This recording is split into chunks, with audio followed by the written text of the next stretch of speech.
dis chaque matin, tu renouvelles tes bontés pour ceux qui t'invoquent. Autant l'Orient, tu l'as éloigné de l'Occident, pour autant tu nous as éloignés de tout ce qui pourrait nuire à nos desseins. Nous voulons, oh Dieu, écouter ta parole avec assurance. En ce deuxième dimanche du mois et de l'année, tu es en train de nous instruire, de nous orienter, de poser les fondements de notre foi. Tu es en train de nous construire davantage pour servir à tes desseins. Nous demandons à ce que l'Esprit de Dieu incline nos cœurs et les rende obéissance à cette parole. Exerce nos oreilles à t'écouter comme écoutaient les disciples. Une fois tu parles, deux fois nous écoutons. Dans ta parole, il y a esprit et vie. Jésus, c'est à toi et pour toi que nous sommes là. Nous avons ainsi prié. Amen. Voilà. Nous allons lire la parole du Seigneur.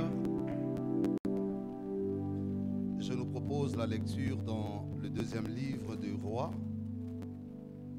Le deuxième livre des Rois, le chapitre 7. Nous allons lire à partir du premier verset. 2 Rois, chapitre 7. Je commence par le premier verset. Je le lirai. C'est vrai que la lecture semblera un peu longue. Vous pouvez noter, vous qui notez, vous pouvez prendre jusqu'au verset 19. Je m'en vais rapidement lire. Élisée dit, citation, parole de l'Éternel, ainsi parle l'Éternel. Demain à 7 heures, on aura une mesure de fleur de farine pour un cycle et 2 mesures d'orge pour un cycle à la porte de Samarie. Fin de citation. L'officier sur la main duquel reposait la coupe du roi répondit à l'homme de Dieu. Citation. Quand l'Éternel ferait des fenêtres au ciel, pareille chose arriverait-elle? Point de citation. Et Élisée dit, tu lèveras de tes yeux, mais tu n'en mangeras point. Le verset 3. Il y avait à l'entrée de la porte 4 lépreux qui se dirent l'un à l'autre, quoi, resterons-nous ici jusqu'à ce que nous mourions? Si nous songeons à entrer dans la ville, la famine est dans la ville et nous y mourrons. Et si nous restons ici, nous mourrons également. Allons nous jeter dans les camps des Syriens. S'ils nous laissent vivre, nous vivrons. Et s'ils nous font mourir, eh bien, nous mourrons. Ils partirent donc au crépuscule pour se rendre au camp des Syriens. Et lorsqu'ils furent arrivés à l'entrée des camps des Syriens, voici, il n'y avait personne. Le Seigneur avait fait entendre dans les camps des Syriens un bruit des chars et un bruit des chevaux, le bruit d'une grande armée, et ils s'étaient dit l'un à l'autre. Citation. Ça, c'est ce que les Syriens se dirent. Voici, les rois d'Israël a pris à sa solde contre nous les rois des Essiens et les rois des Égyptiens pour venir nous attaquer. Fin des citations. Ils s'élevèrent et prirent la fuite au crépuscule, abandonnant leurs tentes, leurs chevaux et leurs ânes, les camps tels qu'il était, et ils s'enfuirent pour sauver leur vie. Les lépreux, étant arrivés à l'entrée du camp, pénétrèrent dans une tente, mangèrent et burent, et emportèrent de l'argent, de l'or et des vêtements qu'ils allèrent cacher. Ils revinrent, pénétrèrent dans une autre tente et emportèrent des objets qu'ils allèrent cacher. Puis ils se dirent l'un à l'autre, nous n'agissons pas bien. Cette journée est une journée de bonnes nouvelles. Si nous gardons le silence et si nous attendons jusqu'à la lumière du matin, le châtiment nous atteindra. Venez et donc, allons informer la maison du roi. Le verset 10. Ils prirent et ils appelèrent les gardes de la porte de la ville auxquels ils firent ces rapports. Nous sommes entrés dans les camps des Syriens et voici, il n'y a personne. On n'y entend aucune voix d'homme, il n'y a que des chevaux attachés et des ânes attachés et les tentes comme elles étaient. Les gardes de la porte crièrent et Ils transmirent ces rapports à l'intérieur de la maison du roi. Le roi s'éleva de nuit et il dit à ses serviteurs, « Je veux vous communiquer ce que font les Syriens. Comme ils savent que nous sommes affamés, ils ont quitté les camps pour se cacher dans les champs. Et ils se sont dit, quand ils sortiront de la ville, nous les saisirons vivants et nous entrerons dans la ville. » Le verset 13. L'un des serviteurs du roi répondit que l'on prenne 5 chevaux qui restent encore dans la ville. Ils sont comme toute la multitude d'Israël qui est restée. Ils sont comme toute la multitude d'Israël qui de périt. Et en voyant voir ce qui se passe, on prit 2 chars avec les chevaux et le roi envoya des messagers sur les traces de l'armée des Syriens en disant, « Allez et voyez. » Ils allèrent après eux jusqu'au Jourdain, et voici toute la route était pleine de vêtements et d'objets que les Syriens avaient jetés dans leur précipitation. Les messagers revinrent et le rapportèrent au roi. Le peuple sortit et pilla les camps des Syriens, et l'on eut 1 mesure de farine pour 1 cycle et 2 mesures d'orge pour 1 cycle, selon la parole de l'Éternel. Parole de l'Éternel. Nous rendons grâce à Dieu, nous vous saluons ce matin dans l'amour de notre Seigneur Jésus-Christ. Nous sommes en train déjà de cheminer, c'est notre 2e dimanche du mois, qui est aussi le 2e dimanche de l'année. Je suis en train d'insister, j'ai dit à l'officiante, nous mettrons l'insistance sur le respect des temps, et donc désormais, nous ne tolérerons plus les débordements dans nos heures de culte. Il nous revient les uns les autres à savoir que notre service est prévu pour 8 heures juste jusqu'à 10h30, donc 10h30. Il va falloir que nous y mettions beaucoup de discipline. Servir au dessein de Dieu, tel est le thème sous lequel nous sommes en train de nous entretenir durant toute l'année 2023. Vous l'avez suivi pendant les 40 jours, nous l'avions suffisamment enseigné, et puisque la parole ne s'épuise jamais, nous y revenons et nous y reviendrons davantage durant toute l'année.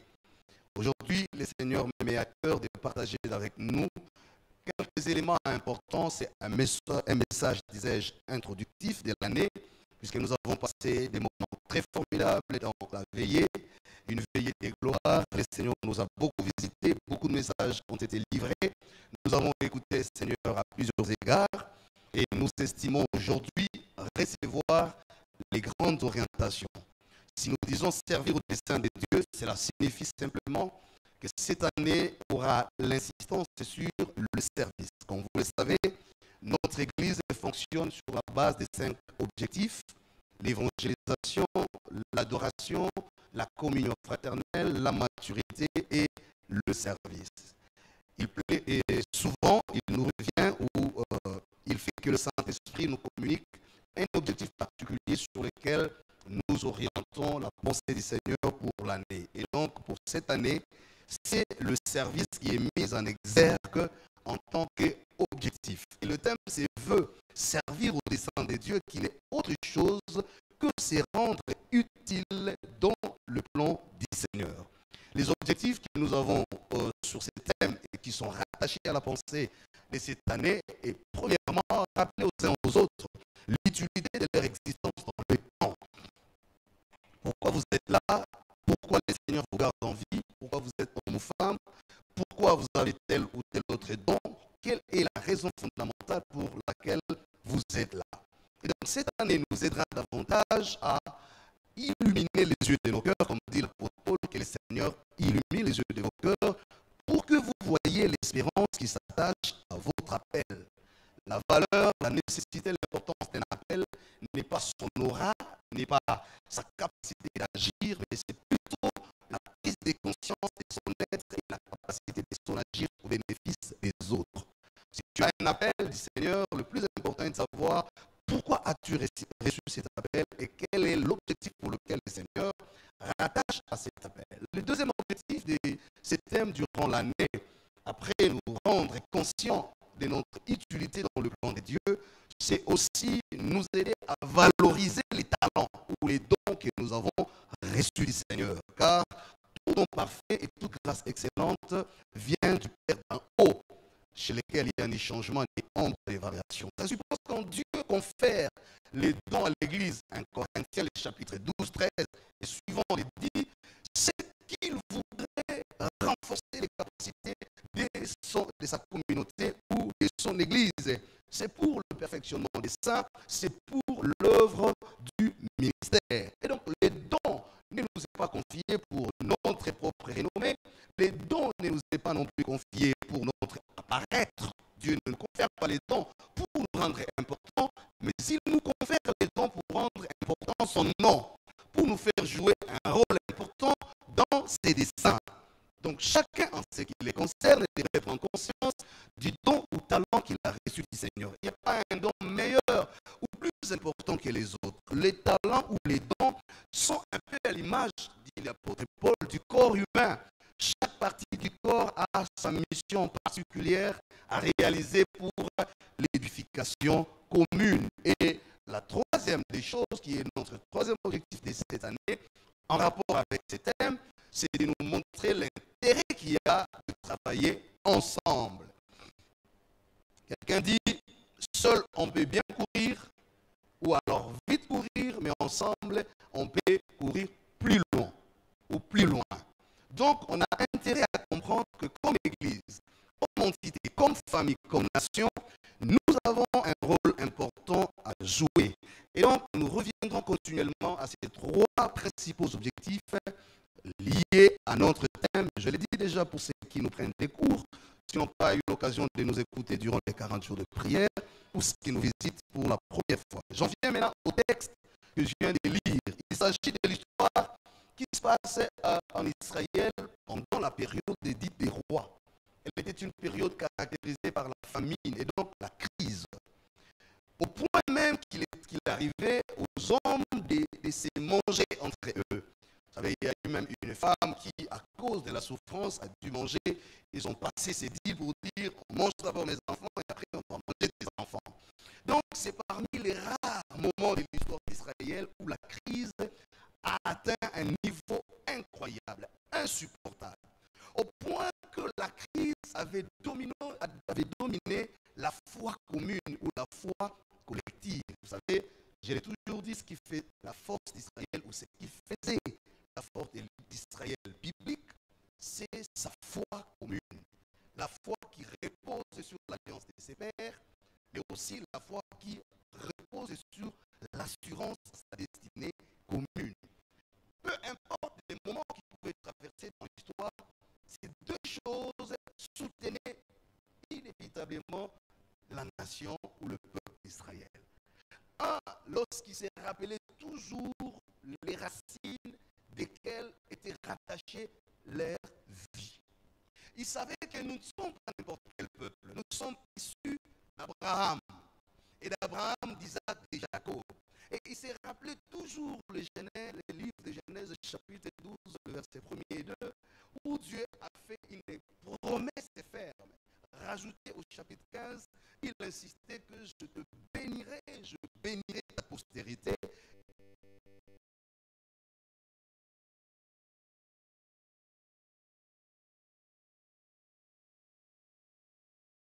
On peut servir Dieu, on peut bénéficier des faveurs de Dieu. Et il y a deux choses qui constituent la boussole de la marche chrétienne. La première, c'est la référence à ses origines. Et donc, une appartenance claire. Il est difficile pour quelqu'un qui sort de nulle part d'avoir un rattachement sans faille à Dieu s'il n'a pas été a priori rattaché à une racine quelconque. C'est comme ça que la notion de la généalogie sur le plan biblique reste appliquée même au Messie. Je l'ai dit une fois ici, Jésus est né des chairs au travers de Marie sa mère. Parce que la Bible nous dit clairement que c'est par la vertu de l'Esprit Saint qu'il a été conçu. Mais l'alignement de Jésus en tant que postérité de David l'est en fonction de Joseph. Donc, la raison pour laquelle Dieu a permis que Joseph soit le fiancé de Marie avant la conception n'est pas innocente.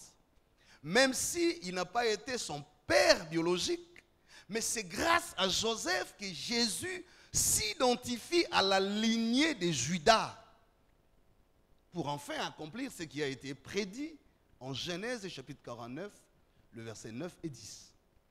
Donc si même le Seigneur qui vient au monde sans les concours des hommes, mais Dieu le rattache à une lignée pour préciser sa généalogie, ceci nous dit l'importance que Dieu accorde aux origines de la foi. Ce n'est pas pour rien qu'on nous appelle chrétiens. Vous pouvez être de telles tribus, vous avez votre âge, vous avez votre histoire, mais dès lors que vous devenez chrétien, un peu comme Paul le dit en Éphésiens chapitre 5, quand il donne le parallélisme entre l'Église et le Seigneur et entre l'homme et la femme.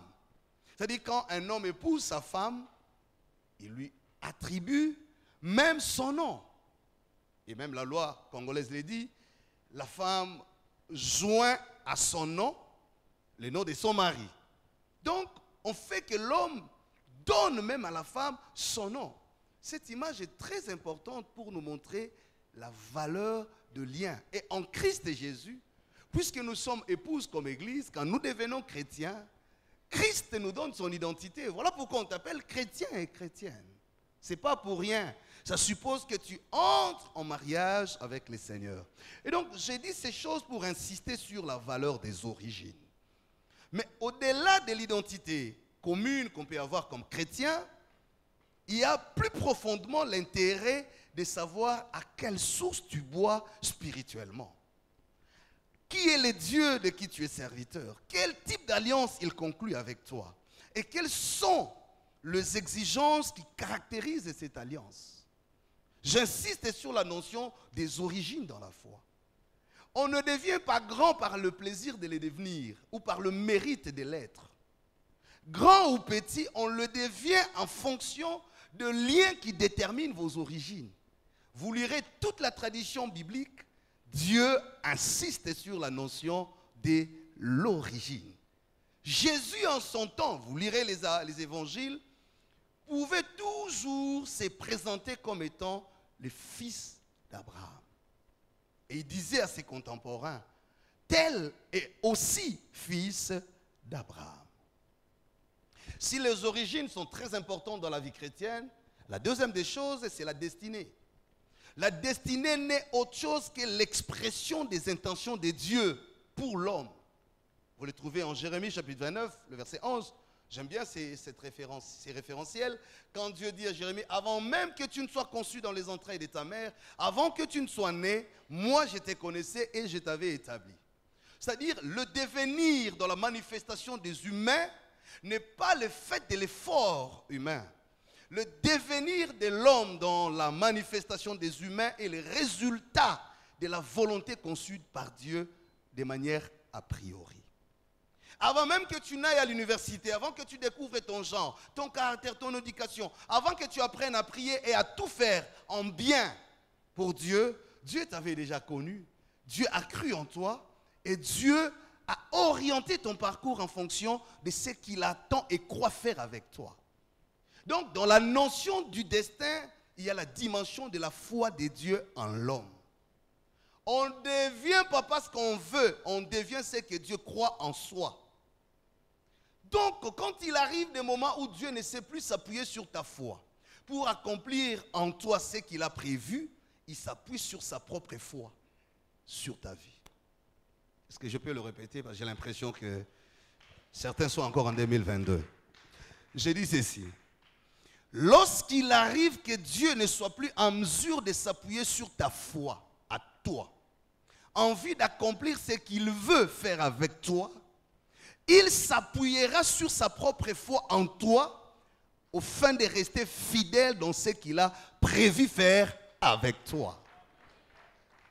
Donc, dans la notion de la destinée, il y a d'une part la part de la foi de l'homme. C'est comme ça que la Bible nous appelle à la foi. Mais il y a aussi la part de la foi de Dieu en l'homme.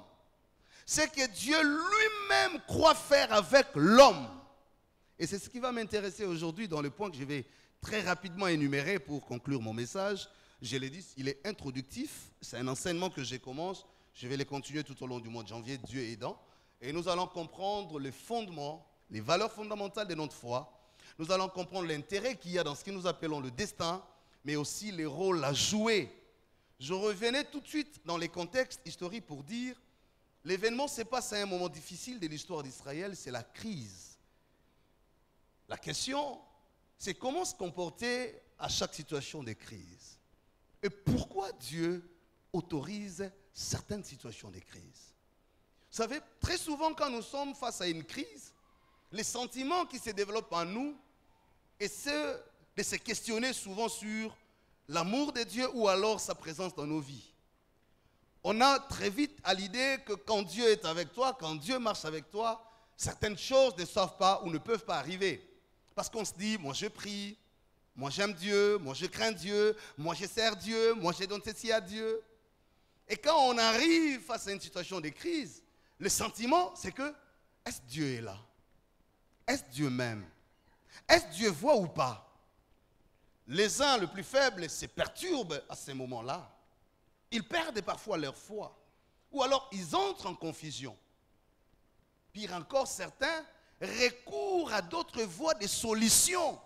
Parce qu'ils estiment que Dieu n'est pas là ou alors n'a rien prévu de solution dans cette situation. C'est en ce moment-là que vous voyez les gens, certains perdent la foi. D'autres allaient recourir à des voies inavouées et inappropriées par rapport à la nature de leur origine et aux conditions de leur destin. Vous verrez même les autres carrément abandonner la foi. Et parmi nous, beaucoup se trouvent dans cette situation. Les cas de la Bible, le cas de ces récits, nous voyons que les femmes ont décidé à commencer à manger les enfants. La Bible dit qu'il y avait tellement une crise qui a fait perdre à tout un peuple l'espoir, qui a fait oublier au peuple la conscience à ses origines, et même a remis en doute la précision de sa destinée. Je voudrais insister sur ça en début de cette année, mon frère, ma soeur. Je ne sais pas comment tu as terminé l'année 2022, sur quelle note. Je ne sais pas quels sont les problèmes qui t'ont accompagné. Je m'intéresse aux attitudes que tu as développées depuis lors. Peut-être que suite aux problèmes rencontrés, tu as développé un sentiment de rejet. Tu es peut-être en train de te questionner sur beaucoup de choses. Non seulement sur Dieu, mais aussi sur les hommes qui t'entourent. Tu es en train même de te questionner sur l'amour de ton père, de ta mère, de ta famille, de tes enfants. Tu es en train de te questionner sur le destin de ton pays, de ta famille. Chaque crise qui arrive dans nos vies amène des choses. La première des choses, elle nous amène vers un désespoir en provoquant des comportements inappropriés. Mais deuxième chose, elle nous prédispose à nous concentrer aux nouvelles opportunités. À chaque situation de crise qui arrive, que ce soit dans le monde physique ou spirituel, il y a ces deux réalités. Nous acclamons le Seigneur si nous sommes encore là. Dis au voisin, c'est le premier dimanche ou le deuxième. Je répète ce que je disais. À chaque situation de crise, il y a deux réalités qui se développent. D'un côté, c'est cette réalité qui nous met en doute et qui provoque ou qui nous pousse à aller chercher des voies, des solutions en dehors des schémas de Dieu. Mais la deuxième réalité, quand une crise arrive, c'est qu'elle nous prédispose à nous concentrer sur des nouvelles opportunités. Car de chaque crise s'attache une nouvelle opportunité de la révélation de ton alliance avec Dieu et de la précision de sa destinée sur ta vie. Les crises ne sont pas forcément les cimetières de nos destins. Les crises ne sont pas forcément la raison de notre destruction. Les crises ne sont pas forcément les temps qui justifieraient la division, les chaos. C'est là où on fait la différence entre celui qui marche avec Dieu et celui qui ne marche pas avec Dieu. C'est là qu'on connaît qui est attaché à Dieu et qui ne l'est pas. Voilà pourquoi Dieu autorise que la crise arrive à tout le monde, dans les mêmes moments, dans les mêmes circonstances, dans le même pays, dans la même famille, dans la même église. Ce qui compte, j'ouvre une parenthèse, la foi n'est pas une simple déclaration des choses qu'on croit être vraies. Mais la foi est aussi l'ensemble d'attitudes qu'on adopte face aux circonstances qui échappent au contrôle de la connaissance. Il arrive des circonstances dans nos vies qui échapperont et à ta maturité et à tout ce que tu as appris depuis que tu es né. Quand les lois naturelles ne savent plus fonctionner dans l'histoire de ta vie, on recourt aux lois des alliances, aux lois spirituelles. Je le dis en d'autres termes. La vie de l'homme ne se réalise pas que sur les lois naturelles. La vie de l'homme se réalise à la fois sur des lois naturelles, mais aussi sur les lois surnaturelles. Quand une crise arrive, c'est le moment où Dieu teste le niveau de notre maturité. C'est le moment où Dieu teste le degré de notre attachement à sa parole. C'est le moment où Dieu teste le niveau de notre foi. La crise est un thermomètre de l'âge de la maturité de ta foi. Voilà pourquoi quand Jésus était bébé, à l'âge de bébé, quand la crise d'Hérode a surgi, il n'a pas eu de choix que d'être porté par son père Joseph et sa mère Marie et de fuir en Égypte loin de l'épée d'Hérode. Parce qu'il n'avait pas l'âge adapté à l'épreuve de l'épée. Mais le même Jésus, quand il avait 30 ans révolus, au jardin avant sa crucifixion, la Bible dit, le même soldat avec les mêmes intentions revinrent vers lui. C'est lui qui se présente à eux pour dire, c'est lui que vous cherchez, c'est moi. Au lieu de fuir l'épée d'Hérode comme il a fait quand il avait encore 0 ans né, mais il a affronté l'épée parce qu'il a obtenu l'âge conforme à la maturité liée aux épreuves de son temps. C'est comme lui, quelqu'un peut être enfant et Paul dit, j'étais enfant, je parlais comme un enfant, quand j'ai grandi, je parle comme un grand. Frère, il n'y a aucune raison à justifier lorsque tu es devant une épreuve. Tout ce que Dieu attend de toi, c'est l'ensemble des attitudes que tu adoptes. Je vais aller plus loin. La foi est le moyen qui permet à l'homme de sortir Dieu de son silence face aux événements pour lesquels il n'a rien prévu. La foi est un moyen qui permet à l'homme de sortir Dieu de son silence pour des événements, devant les événements pour lesquels il n'a rien prévu. Il arrivera des événements pour lesquels Dieu n'a pas prévu un miracle. Nulle part vous lirez que Dieu a dit à Shadrach, Meshach, Abed-Nego que si l'on vous jette dans la fosse au lion, j'interviendrai. D'ailleurs, ils le disent dans leur déclaration. Nous croyons et nous sommes attachés à Dieu. Nous savons que ce Dieu-là interviendra. Mais même s'il n'intervenait pas, nous savons que rien ne changera sa grandeur. Au départ, je sais qu'il interviendra. Mais même s'il arrivait qu'il n'intervienne pas, rien ne changera mes convictions sur Dieu. Ce n'est pas à cet âge que je commencerai à chercher à comprendre qui est Dieu pour ma vie. Ce n'est pas maintenant que j'exigerai à Dieu de preuves de son amour pour être certain qu'il m'a aimé. Ce n'est pas maintenant que tu commenceras à remettre en question ton appel pour être sûr que ce que tu fais, Dieu l'accompagne. Et donc, bien-aimé, il y a des fois où les crises deviennent importantes pour Dieu. Il y a des fois quand tu pries, Seigneur, enlève devant moi cette coupe. Il dit non, tu n'as pas besoin que la coupe s'éloigne, mais tu as besoin d'atteindre l'âge de prendre la coupe. Tu as plutôt besoin d'avoir la capacité de boire la coupe. Il y a des coupes que Dieu n'éloigne pas de nos vies, mais il nous donne juste la capacité de les prendre. Quand tu insistes à ce que Dieu éloigne de devant les coupes et que la coupe ne s'éloigne pas, c'est que ce n'est pas une coupe qui est prédestinée à être enlevée, mais à être bu. Ah, est-ce que quelqu'un a compris quelque chose?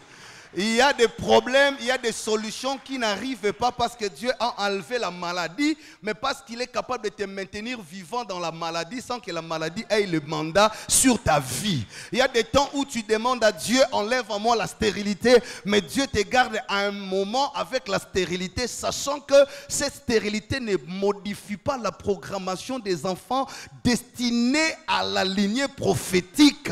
Même si ils ne viennent pas aujourd'hui, ils viendront demain dans les mêmes conditions. Voilà pourquoi la vieillesse de Sarah n'a pas modifié la nature, l'âge, la condition d'Isaac.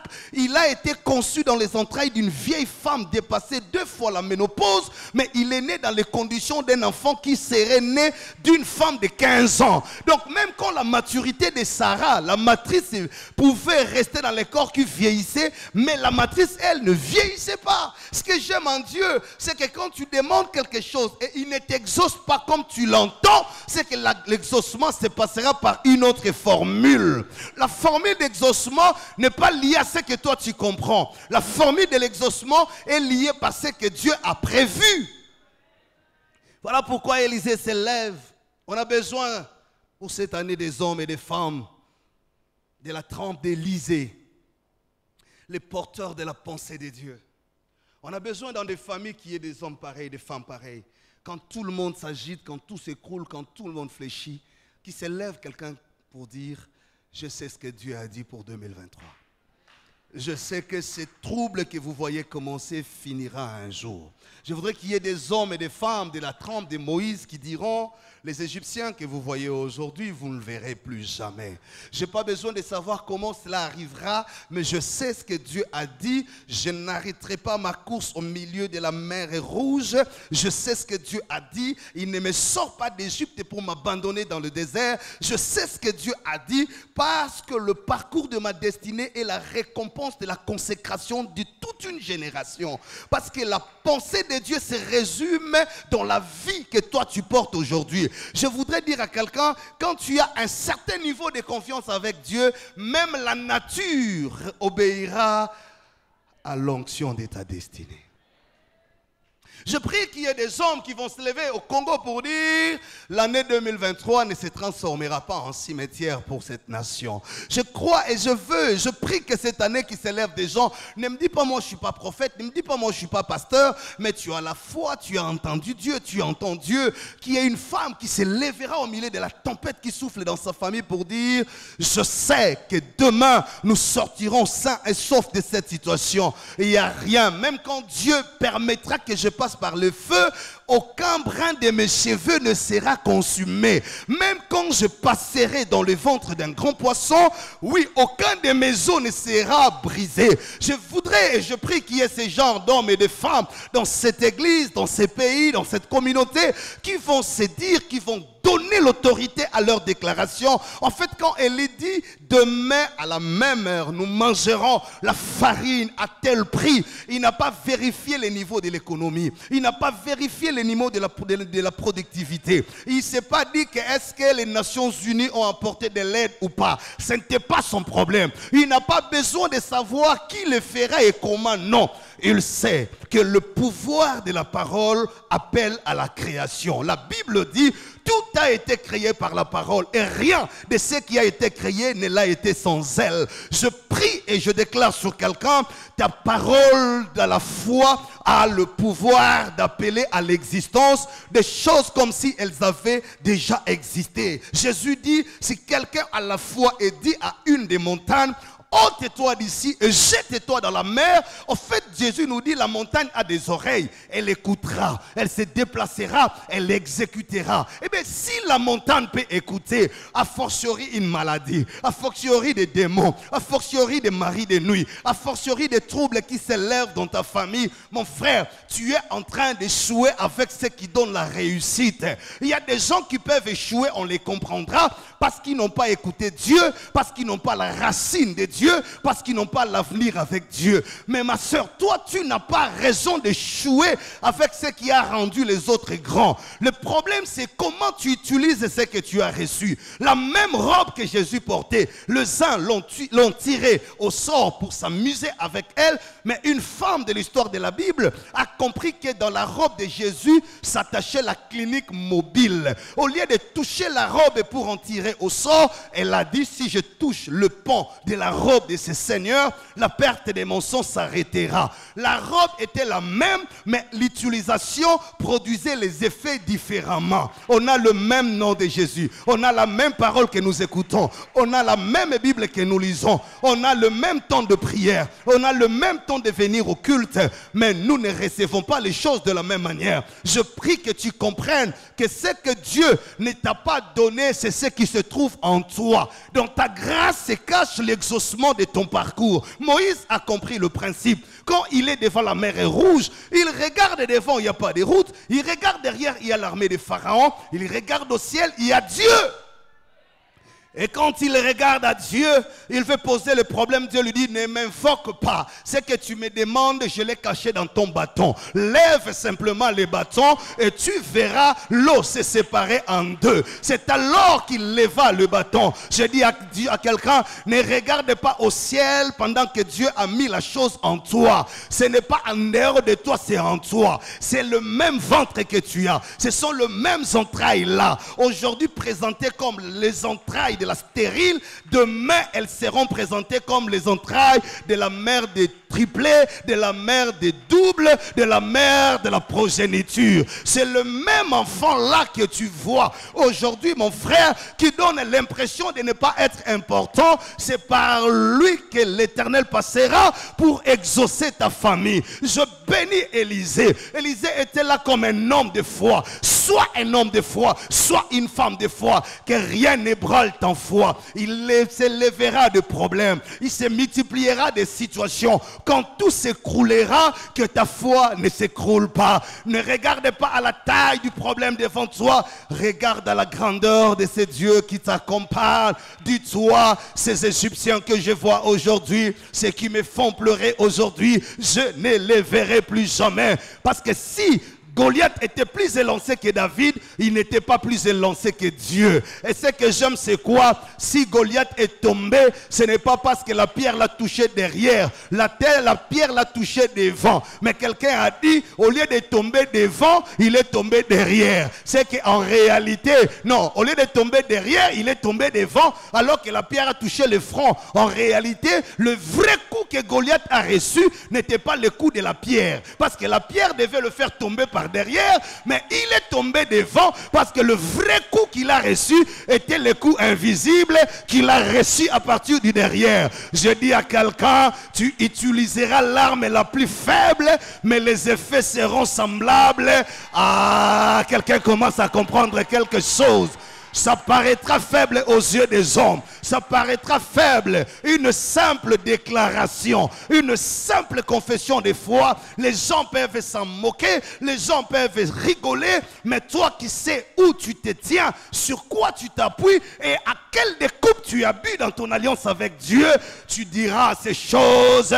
Ma vie ne sombrera pas. Mon avenir ne sombrera pas. Mon enfant ne mourra pas. Je dis à quelqu'un, c'est ta foi qui déterminera les événements de l'année. C'est ta foi qui orientera les événements de l'année. Aujourd'hui, jusqu'à la fin de l'année, dis-toi, je ne mourrai pas, je vivrai. J'annoncerai le merveille de Dieu. Aujourd'hui, jusqu'à la fin de l'année, dis, je réussirai, je monterai encore. La Bible déclare, mon serviteur montera encore et sera très haut placé. Là où tu es arrivé n'est pas encore la dimension à laquelle Dieu t'attend. La foi te donnera de multiples dimensions et je suis en train de le déclarer comme Élisée avant la fin de cette année. Ce qui te fait pleurer aujourd'hui, la maladie qui te perturbe aujourd'hui, ceux qui sont derrière cette maladie-là, la famille qui est menacée, la famille qui est déstabilisée, tu ne verras pas la mort d'un seul de tes enfants. Et je le déclare au nom de Jésus. La deuxième des choses, je vais terminer par là. La Bible dit qu'il y avait des lépreux. Oh, j'aime ça. Les lépreux étaient des hommes non considérés. D'ailleurs, ils sont lépreux parce qu'ils vivaient en marge de la société. C'est des hommes que la société avait déjà identifiés. On dit, bon, les lépreux, en fait, ils n'ont aucune contribution, ils n'ont aucun service à rendre à la société. C'est des gens qu'on avait déjà déclassés. J'aimerais m'adresser à ceux-là qui, terminant 2022, ils se sentaient humiliés, déclassés, enlevés de la liste. Tu as perdu peut-être beaucoup de choses. Quand on parle des lépreux qui vivaient en marge à la porte de l'entrée de la ville, parce que la ville n'attendait plus un service de la part des lépreux. Dans leur état de lépreux, ils étaient contaminés et contaminables. Personne ne pouvait s'en approcher parce qu'ils devenaient un danger pour la société. Au moment où la société était frappée de crises, ils étaient eux-mêmes source d'une autre crise. Et c'est alors qu'on les a isolés. Je m'adresse à quelqu'un qui se sent isolé. Si tout le monde qui te regarde ne voit rien en toi, ils ne sont pas les seuls à te regarder. Est-ce que je peux le dire bien à quelqu'un? Quand tout le monde qui te regarde ne voit rien en toi, sache qu'ils ne sont pas les seuls à te regarder. Dans tout ce que les hommes ne voient pas en toi, il y a quelque chose que Dieu ne montrera qu'à celui qui sera le compagnon de ta destinée. Et d'ailleurs, écoute-moi bien. À chaque fois que Dieu empêche à certaines personnes de connaître ta vraie identité, c'est que Dieu ne les invite pas à l'histoire de ta destinée. Le premier signe qui prouve que Dieu invite quelqu'un dans l'histoire de la destinée, c'est que Dieu lui montre ce que tout le monde ne voit pas. Voilà pourquoi l'histoire du mariage a commencé par la vision d'Adam sur les ossements, sur l'os d'Ève. Quand il regarde, il ne dit pas voilà la beauté que j'attendais depuis longtemps. Il dit voici l'os de mes os. Alors que l'os est supposé ne pas être vu. Donc l'homme qui doit t'accompagner est celui qui doit voir en toi ce que même ton père n'avait jamais vu. Ce que les diplômes n'avaient jamais montré. Parce qu'en réalité, même les diplômes ne disent pas tout de ce que nous sommes. Même l'université ne révèle pas toutes nos compétences. Même des thèses que tu peux avoir ne dira jamais tout ce que tu es en grand. Parce qu'il y a des choses qui viennent de l'université, d'autres qui viennent du ciel.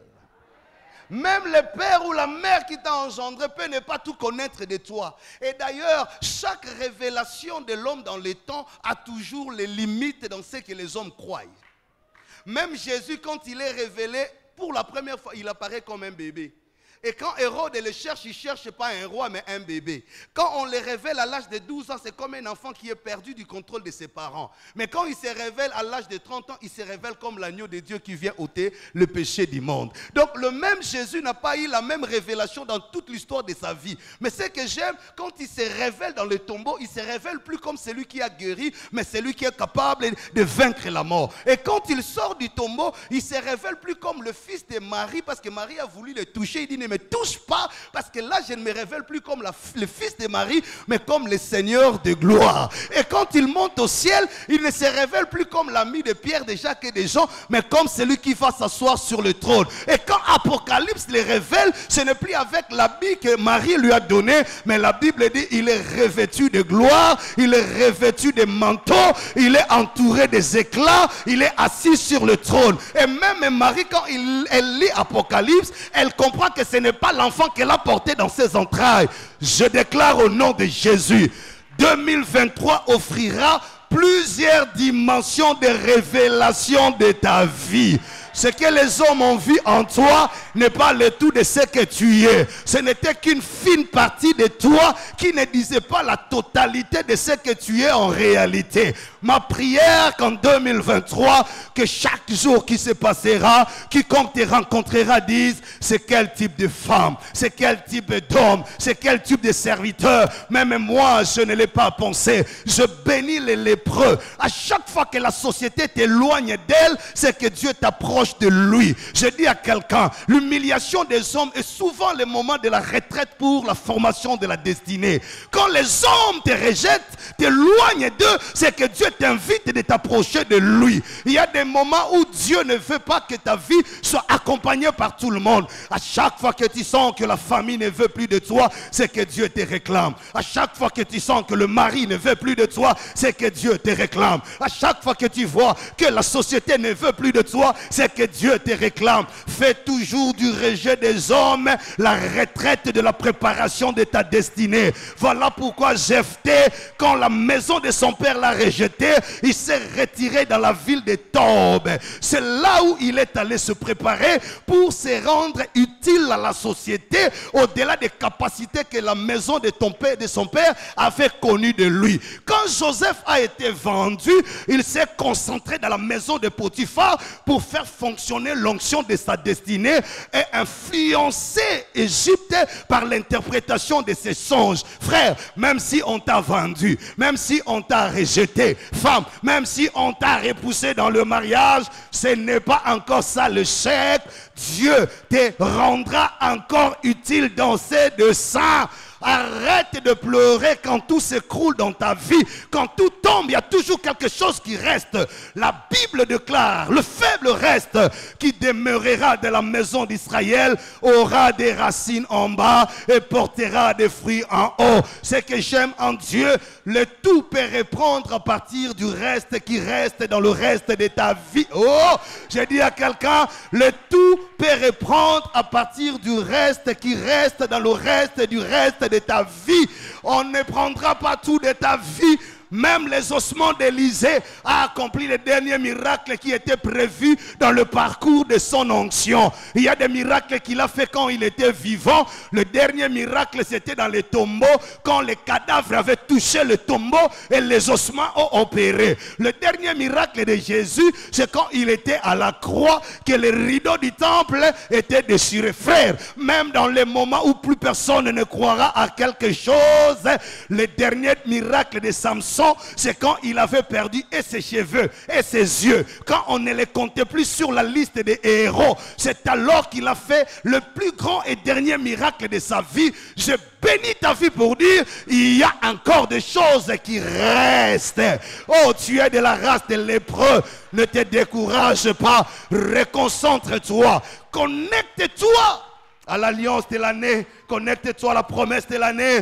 Il y a une parole qui est en train de circuler. Dieu a dit, servez aux descendants de Dieu. Dieu a dit, je relèverai les Congos. Dieu a dit, j'utiliserai l'église. Il y a une alliance qui est en train de planer. Il y a une prophétie qui est en train de circuler. Je prie que tu te connectes à cette prophétie-là.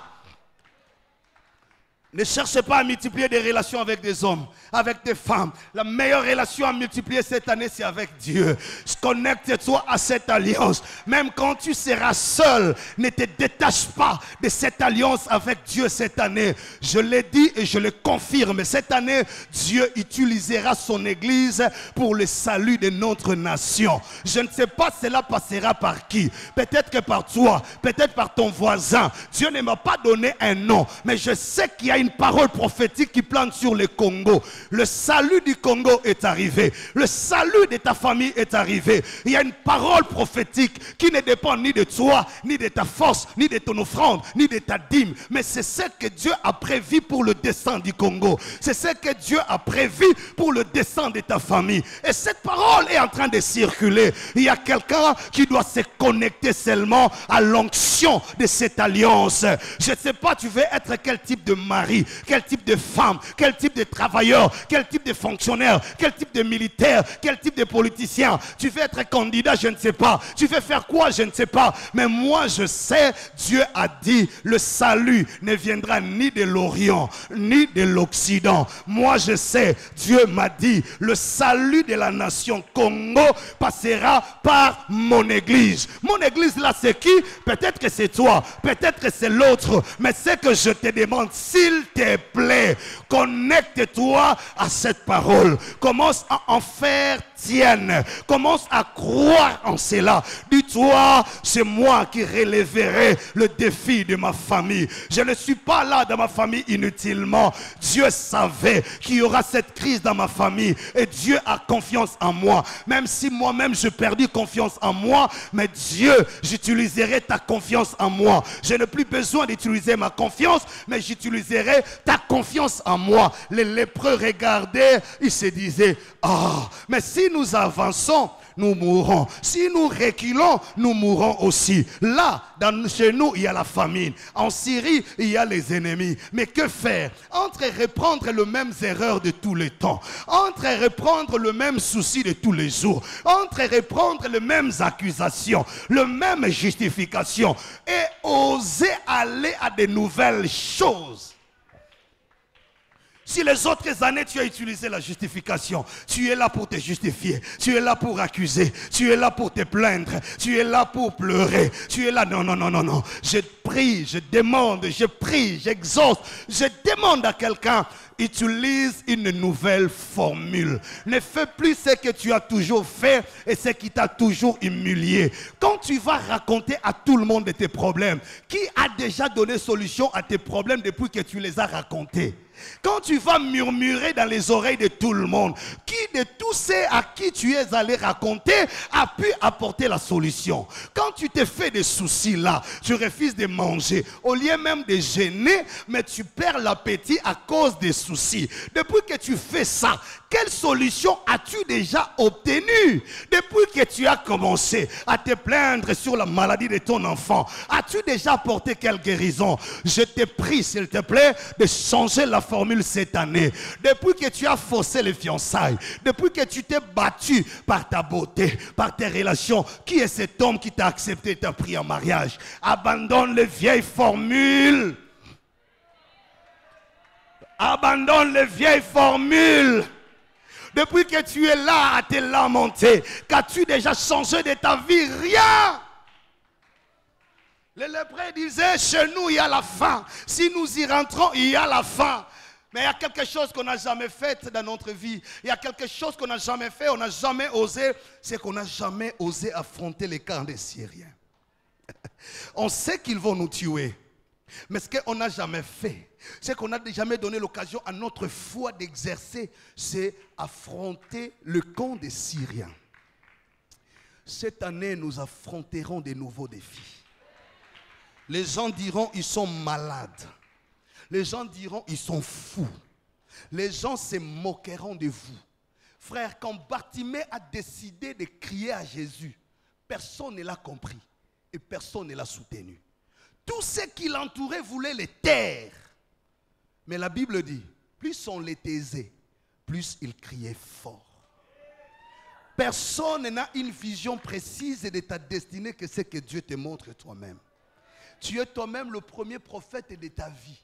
Même quand ton médecin dira à ce stade de maladie, je pense que tu as atteint la phase finale. Dis-lui, médecin, tu dis ce que tu vois, mais moi je dis ce que j'ai entendu. Parce que la foi vient de ce qu'on entend et ce qu'on entend produit ce que l'on voit. En réalité, les yeux de celui qui croit n'est pas dans ses yeux, mais c'est dans ses oreilles. Puisque j'ai entendu Dieu dire, va avec la force que tu as, je te conjure de partir.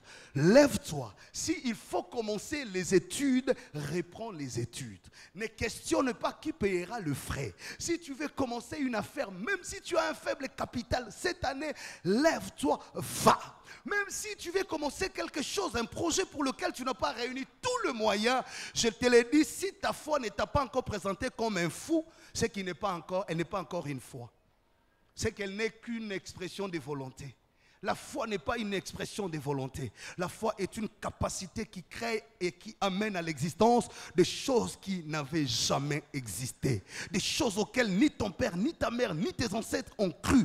Mais quand toi tu commences, un porteur de la foi est un inaugurateur des saisons. Il y a des choses qui ne commenceront qu'avec toi. Tu n'as pas besoin de te paralyser parce qu'il n'y a pas de référence. Frère, avant Joseph, personne n'avait fait ces choses-là.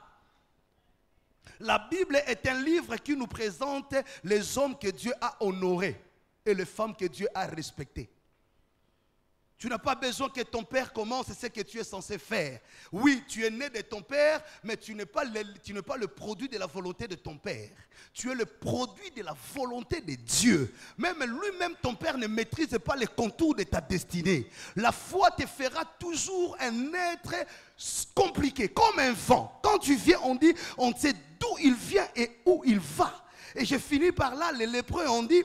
Allons, et j'aime la Bible, il est écrit pendant qu'ils s'engageaient sur le chemin. Eux-mêmes ne savaient pas que ce n'était ni par la force, ni par la puissance, mais il y avait la force de l'alliance de Dieu, la décision de dessein de l'Éternel. Dieu n'avait besoin que d'un homme qui pouvait servir au dessein. Il voulait juste utiliser le pas pour produire lui-même les bruits. Les bruits ne venaient pas des lépreux. Dieu avait juste besoin de quelqu'un qui va aider à faire le pas. Et la Bible dit, pendant que les lépreux avançaient, pas pour aller combattre, pas pour aller vaincre, mais aller au nom de la foi, l'Éternel a commencé à changer les bruits des pas des lépreux en bruit des grandes armées. Écoute-moi ce qui va se passer cette année. Le Syrien de là où ils étaient, au lieu de voir et d'entendre les lépreux avancer, mais eux entendaient autre chose. Dieu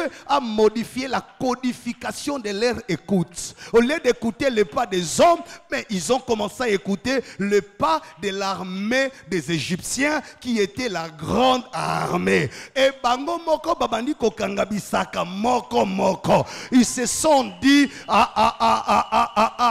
2023 oh yo, ça ce n'est pas mon poste, je dois le céder. Je n'étais qu'un intérimaire, je dois quitter. Celui qui était dans la maison a commencé à quitter la maison. Celui qui avait des bœufs, qui avait des brebis, a commencé à laisser. Écoute-moi, quand on commence avec la foi, on commence avec rien et la foi, mais on finit avec tout avec la foi. Voilà pourquoi je dis à quelqu'un, la foi est la provision de tout ce qu'il te faut pour ton avenir. Tout ce qu'il te faut t'attend là où tu iras. Ce que tu n'as pas encore vu se cache dans ta foi. La Bible dit, vous trouverez des citernes remplies d'eau, vous trouverez des maisons construites, vous trouverez des greniers remplis et vous en mangerez à satiété. Je prophétise pour terminer que l'année 2022, il y a des gens qui céderont des positions. Il y a des gens qui céderont des postes. Il y a des gens qui céderont de parcelles.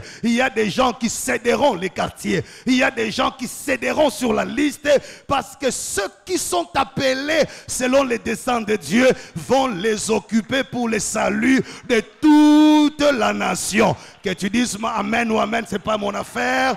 Je le déclare au nom de Jésus, cette année les Syriens seront délogés. L'Éternel changera le bruit de ton diplôme, le bruit de ta beauté, le bruit de tes affaires, le bruit de ton chant, le bruit de ta prédication. Fais ta part, Dieu fera ta part, sa part. Je dis à quelqu'un, là où l'argent ne t'a pas amené, l'Éternel t'y amènera, car le bruit de ta destinée précéderont tes pas. Tu ne seras pas encore arrivé, mais on entendra parler. Les gens, tu ne forceras rien, tu ne changeras rien. On rechangeait des marches, on rechargeait comboté, on rechangeait pécosécaté. Tu seras la même personne, avec le même nom, avec la même taille, avec la même histoire, mais ce qui changera, c'est le bruit de ta destinée. Ce que les gens entendront en 2023 sera différent de ce qu'ils ont entendu en 2022.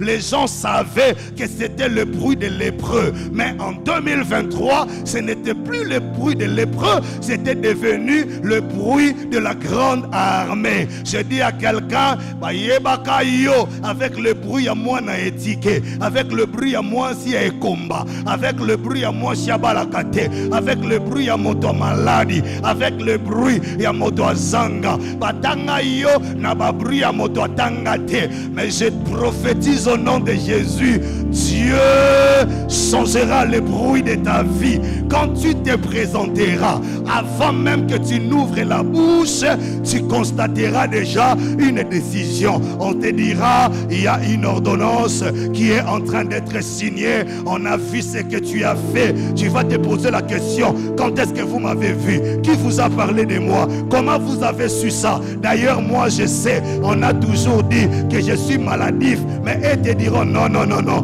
Nous là, nous sommes des mages. C'est que le ciel nous a dit, un roi est né, un messie est né. Ce n'est pas un bébé qui est né, mais c'est un messie. Dieu changera les bruits de ta vie. Oh, je le déclare au nom de Jésus. Là où la honte est entrée, c'est là que la consolation entrera. C'est par toi que tout le pays du Congo, je finis avec cette déclaration prophétique. Je déclare, il se lèvera dans cette église des hommes, des femmes, au travers desquels Dieu attachera le bruit du salut du Congo. On vous cherchera, on s'attachera à vous. C'est vous qui annoncerez au Congo. Maintenant fini le règne et le cycle de l'écoulement du sang. Nous relèverons nos têtes. Nous dirons, nous sommes une famille bénie. Nous sommes une église bénie. Nous sommes une nation bénie. Je dis à quelqu'un, la femme là que tu prends, le mari là que tu as pris, tu ne l'as pas encore totalement connu. Tu l'as connu dans les fiançailles avec un nom, sous une histoire, avec un témoignage. Mais ainsi dit l'Éternel, au reste du moment, l'Éternel changera le bruit de cette femme dans la vie de ton mariage. Tu découvriras que tu n'avais pas acheté un esclave, mais tu avais fait entrer dans ta maison la réserve de l'amour de Dieu.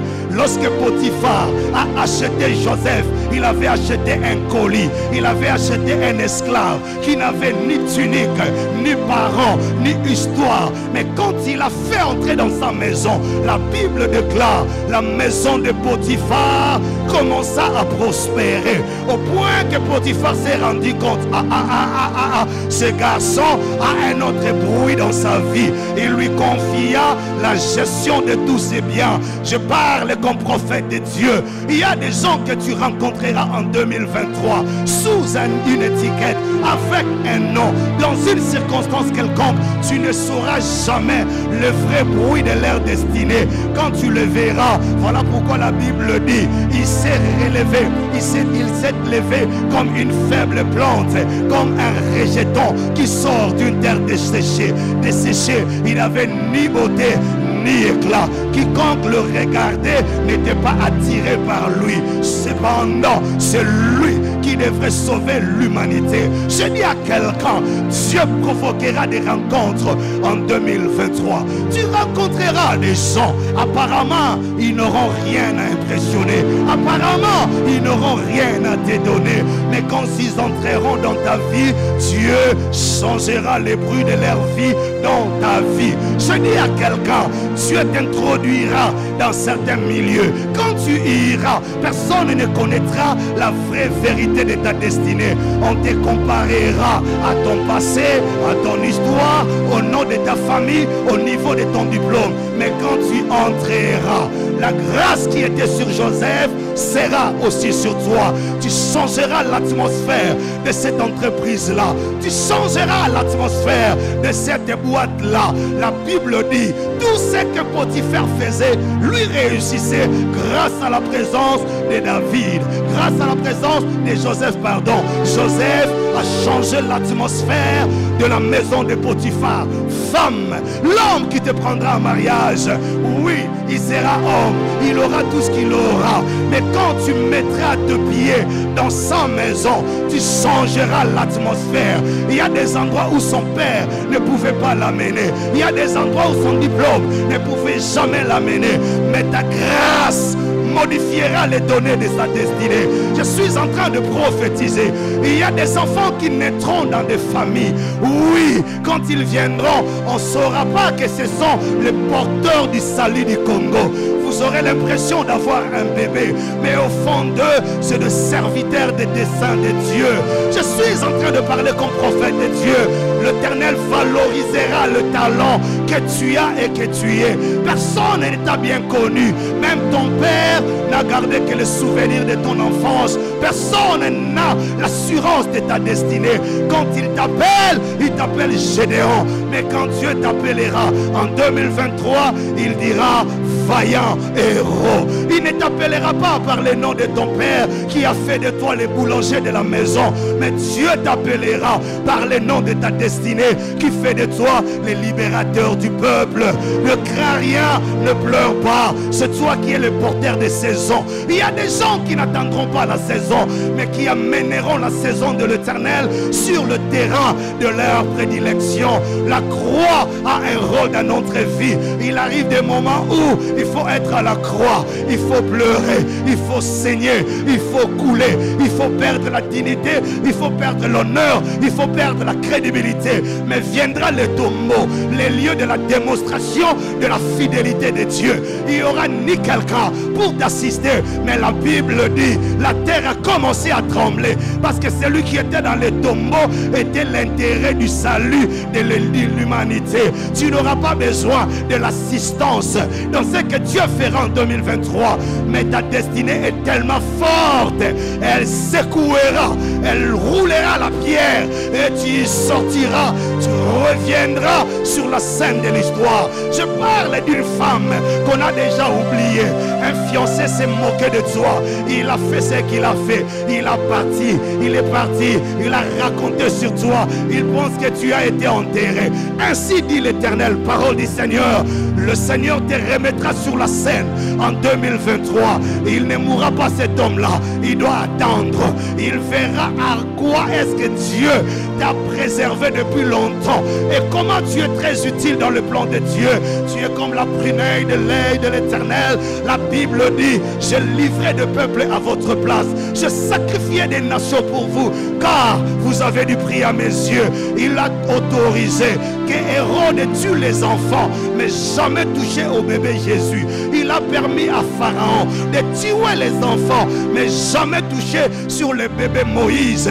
Quand tous les enfants étaient jetés dans l'eau, lui était retiré de l'eau. Je prophétise au nom de Jésus, là où les événements t'ont laissé, là où la famille t'a lâché, Dieu t'y retirera. Tu y sortiras sans un sauf, car ta destinée est le résumé de la pensée de Dieu pour cette génération. Tu ne mourras pas, tu vivras. C'est de toi que s'attache le salut de la famille. Dieu ne peut pas te sacrifier. Écoute-moi bien, tu es le dernier germe qui reste sur le sol de la maison de ton père. Les autres germes ont été courbés. Dieu m'a dit à la veillée, je ne courberai pas le dernier germe qui reste encore dans la lignée de mon alliance. Je dis à quelqu'un, tu es le dernier germe. Ton père a été courbé, ta mère a été courbée, les frères ont été courbés. Tu es le dernier germe. Oui, Joseph a dit, j'ai vu toutes les gerbes en train de se courber. Il n'y avait que la mienne qui était debout. Oui, parce que c'est toi qui amènera la provision dans l'histoire de la maison de ton père.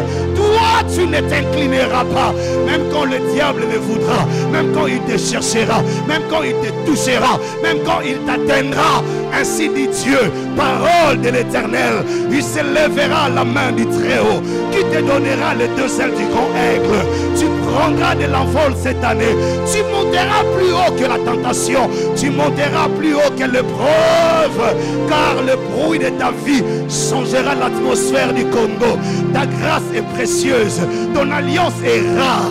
Tu as bu à une coupe à laquelle les autres ne boiront jamais. Tu as créé, tu as fondé, tu as mis sur l'autel de Dieu le cœur, l'âme et l'esprit. Tu es précieux sur l'autel de l'Éternel. C'est ta main qui soutiendra. Oui, le sacerdoce de 2023, Dieu ne te sacrifiera pas.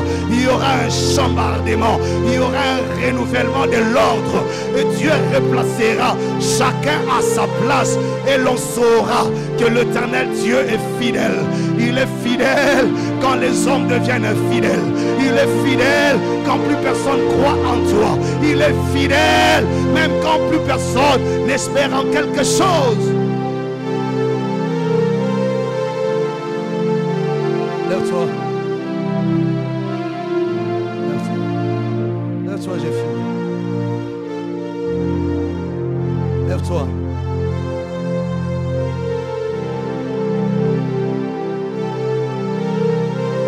Je vais prier pour toi, lève-toi. Oh, Sharababoussa. Oh là là. Sharabarababoussa. Tu es en train de connecter ton onction à l'alliance de cette année. Dieu te rendra utile au-delà de ce que tu as pensé. Tu es là parce que ce message t'était prédestiné.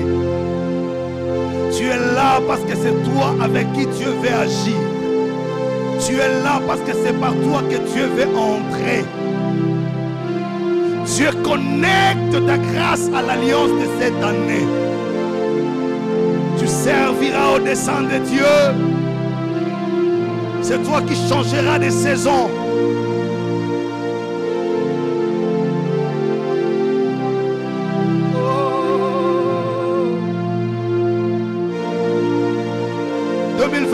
Tu ne rateras rien.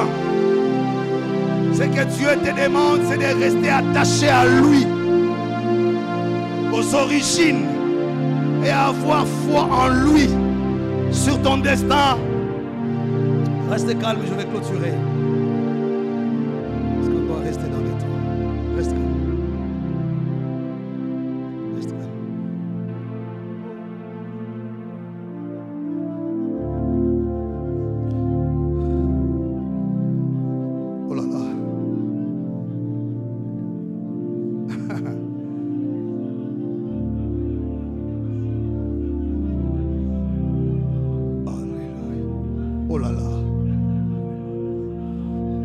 Alléluia.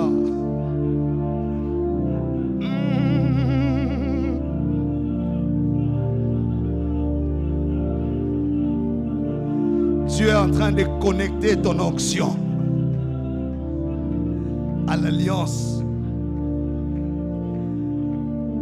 Oh, merci Saint-Esprit.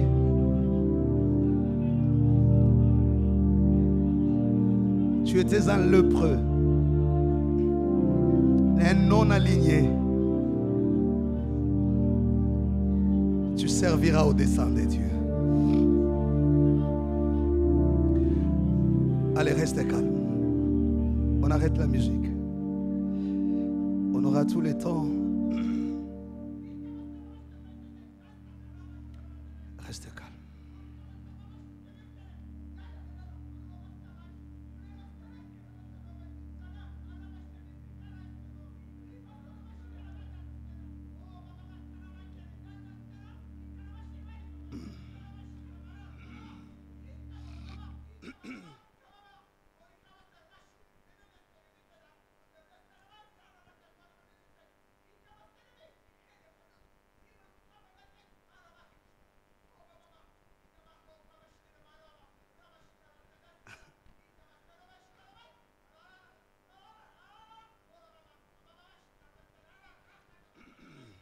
Yes.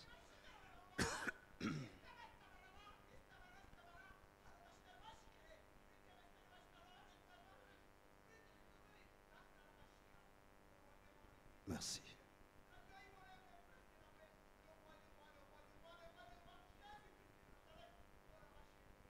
Yes. Il était le temps. On aurait dû faire. On pourrait faire un service. Seigneur, nous te bénissons. Qu'avons-nous que nous n'ayons reçu? Nous voulons nous rendre utiles à toi. Cette année, tu as besoin de nous qualifier.